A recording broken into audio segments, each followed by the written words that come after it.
Welcome, fellow learners. In today's video, we are diving into a topic that's essential for academic success: how to focus on studies. With so many distractions around us, maintaining focus can be a real challenge. But fear not, because I have some powerful strategies to share with you. So let's get started. Tip number 1.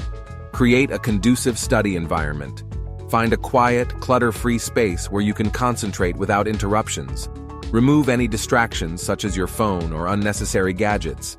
Trust me, a distraction-free zone can work wonders for your focus. Tip number 2. Utilize the Pomodoro technique. This popular time management method involves breaking your study time into 25-minute intervals, called Pomodoros, with short breaks in between. Set a timer, focus solely on your studies during each Pomodoro, and take a break when it ends. Repeat this cycle for maximum productivity. Tip number 3. Stay hydrated and nourished. Studies have shown that proper hydration and a balanced diet can significantly impact your cognitive abilities. Keep a bottle of water nearby and snack on brain-boosting foods like fruits, nuts, and dark chocolate to maintain your energy levels and improve focus. Thank you for watching.